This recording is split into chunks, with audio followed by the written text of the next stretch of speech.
Hi there, I'm Aggie. Welcome to my front yard harvest.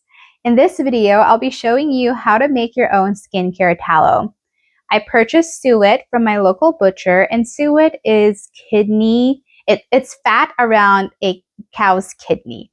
Now you can use other kinds of fat from other animals if you want, but I just preferred this since it will give you more tallow as a byproduct.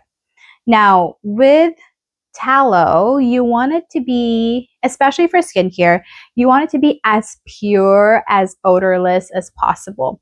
So I'll be taking you to the rendering process and the purification process. You want it odorless because you don't want to be rubbing tallow balm that smells like beef, right? I mean, your dogs are probably going to love it.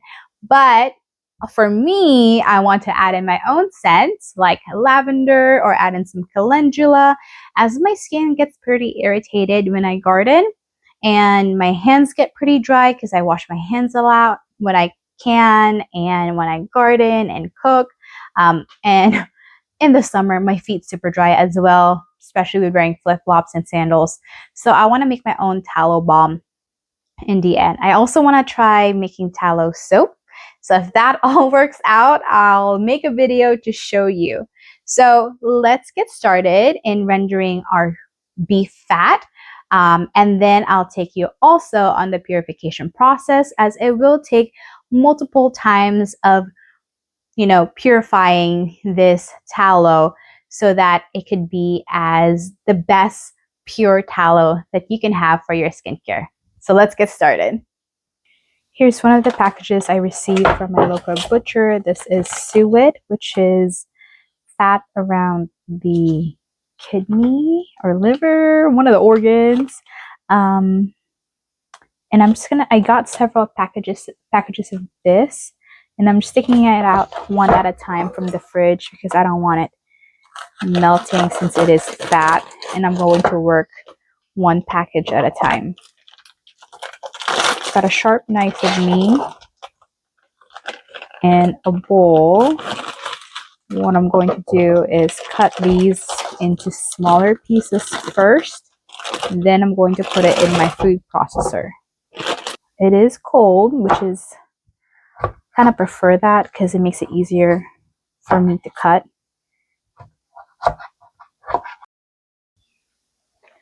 All right, so I've cut up about 10 pounds of suet, which is, I confirmed, kidney fat. And I have my food processor here and my electric roaster pan here to the side.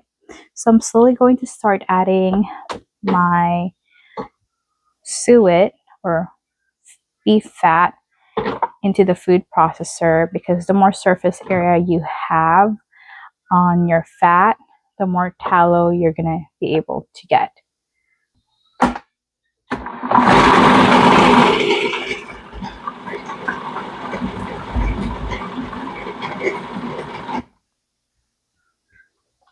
Alright. There it is. So if you can't get your suet grinded, just use your food processor. Then I'm going to put these into the roasting pan. And keep doing this until you have everything grinded or processed. Here it is, about 10 pounds of suet. You can definitely get it grounded. You can just cut it up small. You don't have to process it like this. I just found this easier. From here, I do have my roasting pan on the roaster. You can also use your pot on a stove or your slow cooker, since I do have a lot here and I decided to do a lot because if I'm going to do this, I might as well go big and I don't have to keep doing it regularly. So I do have it in my roaster. We're going to use a 1/4 cup per 2 pounds of fat. So I'm going to need a 1.25 cups.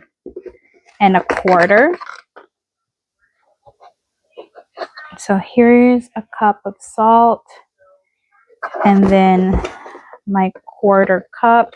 The reason I'm adding salt is to help draw the impurities within the beef because I really want that pure tallow and I want it to be odorless. Next, we're going to add water. And I don't have an exact measurement, but we're just going to add a lot of water. Let's stir this. Okay, yeah. I don't want it to be like clumpy. I want to make sure there's movement in here. Because I don't want the fat to stick in the roaster. Okay, we're going to cover this up. I already have the roaster plugged in. Then I'm going to turn it on to about 175. 175. Yeah, and we're gonna cook this nice and slow. You can definitely cook it for, let's say, 12 hours, 8 hours even. I'm gonna cook mine for 24 just because I have so much. So this is definitely going to take multiple days of work. So I'll be back in 24 hours or maybe even before then, just to show you how to stir it.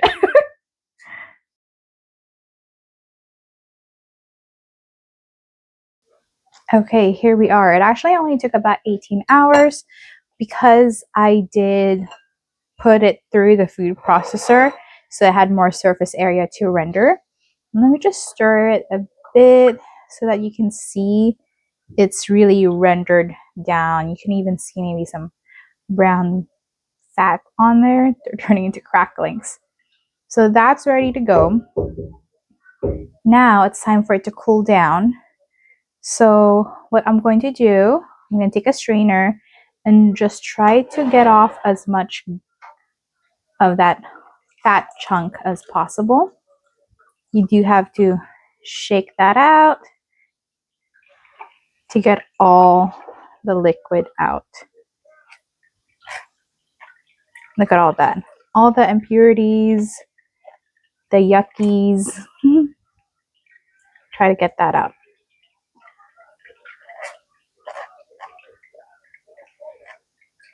People would give these to their animals or their dogs. My dogs are really small. I don't think this would be that healthy for them. Okay, put this aside. And just keep going until you get the most out of it. Okay, I can't really get much anymore from doing this. So let's move on to our next step. Here's our next setup.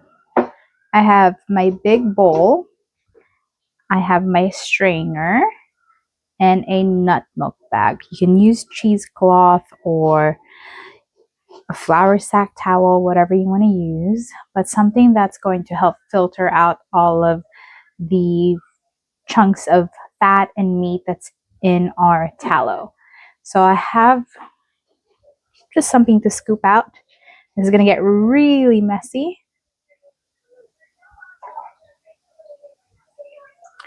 Right away, you can see how the water and the fat is separating. You see that line right there? That's water at the bottom. There's our fat or our tallow up top. So we are going to cool this down so we can definitely separate those two from each other. Then I'm going to pour this out into my nut milk bag and just keep going.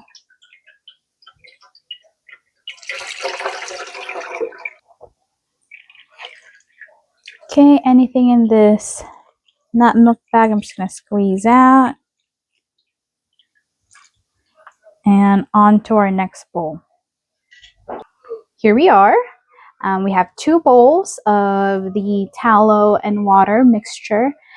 The nut milk bag was definitely a good choice because if I would have used, a flour sack towel or cheesecloth, I think I would have had a hard time squeezing out the liquid that's on there, and you don't want to waste anything. So it also filters things a lot more, because the nut milk bag is so finely meshed that not a whole lot, only the mostly liquid was coming out, right? But we will definitely purify this multiple times so we can use this for skincare. I really do not want any meat smell on this. I want this to be odorless. So I have a feeling we're going to purify this maybe like 3-4 times at the very least. So I'm gonna let these cool on the counter for a bit. I will cover them so nothing lands on top. And then once it's a little cooler, I will put it in the fridge to cool down faster.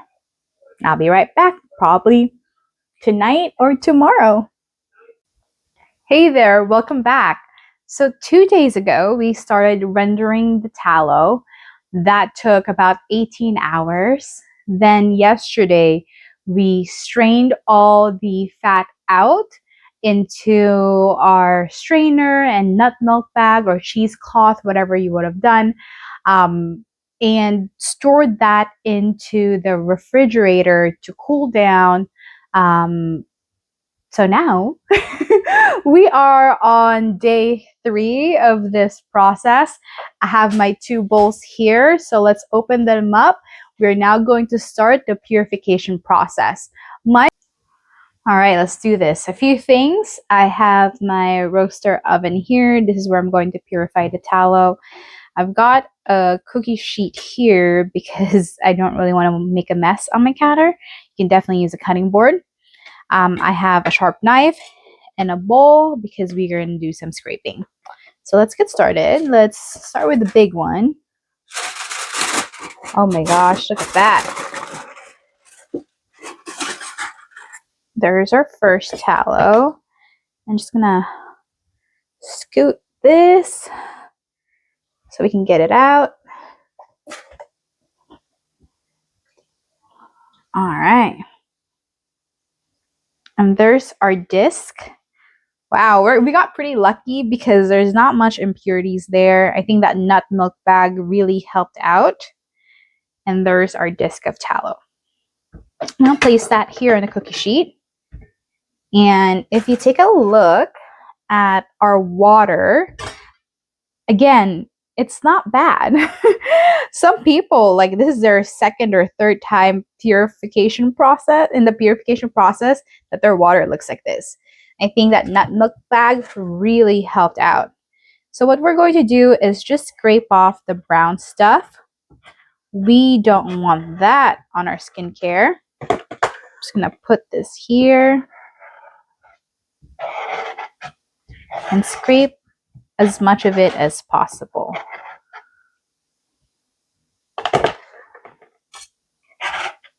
And as you're scraping, you're seeing that the tallow is getting lighter and lighter.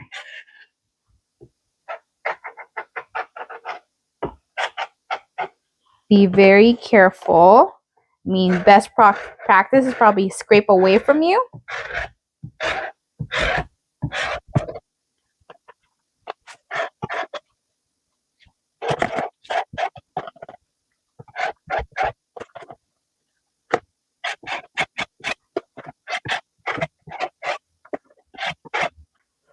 All right, there. Now we're going to crack this open.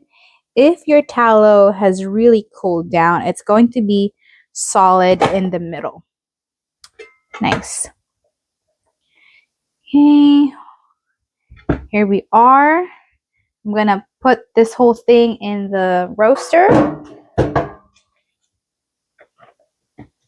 Okay. Then on to our next bowl. All right, I decided to go ahead and cut up the other tallows so that it's not such a big chunk. So next, with the purification process, you still want to add salt because salt is what's going to draw the impurities out of the tallow. I'm going to use about a cup of salt. The measurements doesn't have to be exact. I just did a little bit less salt than what I did the initial phase. Next, we're going to add water. Water is just going to help prevent the tallow from sticking and burning into the roaster.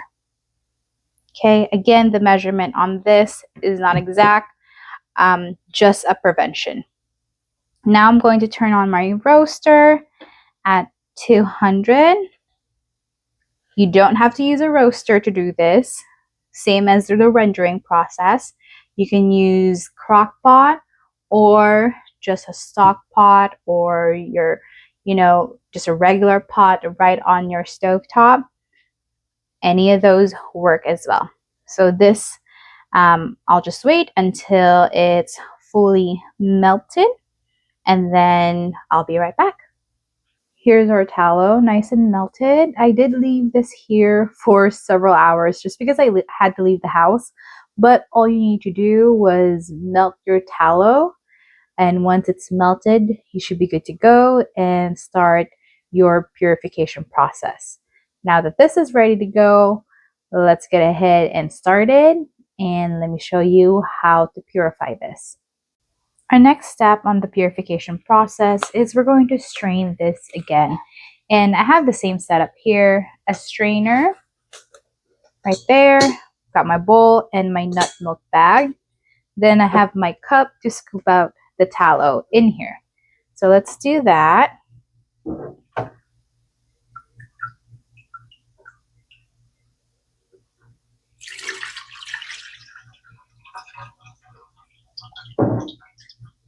We want to strain this again just because we did use the salt to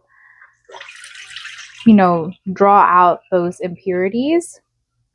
And the way that works too is the salt does not mix with the fat, with the tallow.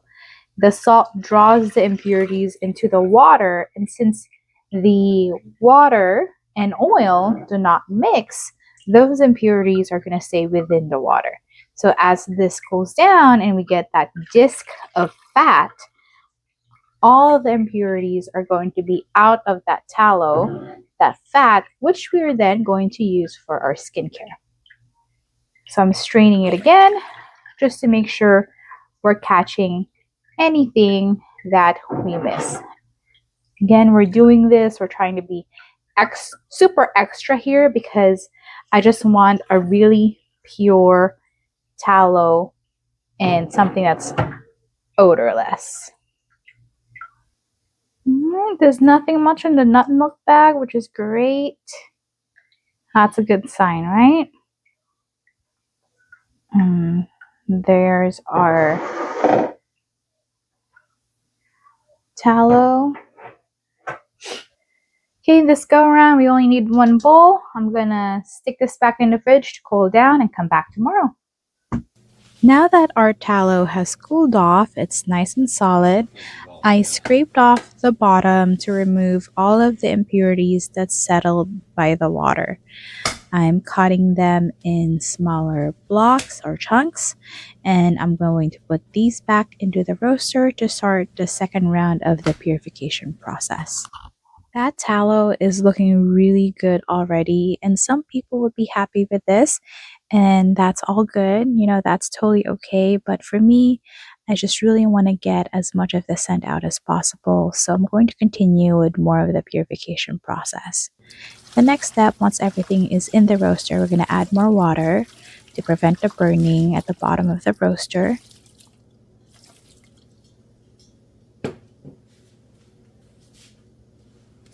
Then we're going to add some sea salt. I'm going to be doing about 3 to 4 tablespoons here. Definitely less water and less salt as the previous process. Once I have all the salt in here, I'm going to cover this back up and cook it again at 200 degrees. Once everything has melted, we're going to scoop it out into our bowl. And as you can tell, I'm not using any more strainer or nut milk bag because in our previous purification process, there was nothing. really. And anything that's left over, we're just going to scrape it off once everything has cooled. We're going to put this baby back into the fridge and let it cool and solidify completely. After several hours, our tallow has cooled. It's looking really good. I'm going to take this baby out of the bowl, put on some gloves first, and let's take a look-see. And it's so good. It looks really good, actually. It's super white. There's just a little bit of impurities left. A lot of people would stop here, but I'm not there yet. I can still smell some beef, so I'm going to scrape everything as much as possible and do another round of the purification process. For the third purification process, we'll be doing the same steps. Cut up your tallow into small chunks and put it back into the roaster or the slow cooker or the pot, depending on your preferred method. Add in a few tablespoons of sea salt to remove any impurities that may still be there. Then add in your water to prevent the tallow from burning in the roaster. Cover it up and we're going to cook this at 200 degrees. Once it's all melted, we're going to scoop out all the tallow back into our bowl and let it cool back into the fridge. Our tallow has now solidified, so we are going to get this out of the bowl. If you ever have a hard time doing this, just cut up the tallow in the bowl and you should be able to pop it out. Look at that. It's looking super good, but I'm still smelling a little bit of beef there. So I will purify it one last time, just with a slightly different step. So cutting up everything into small chunks back into the roaster.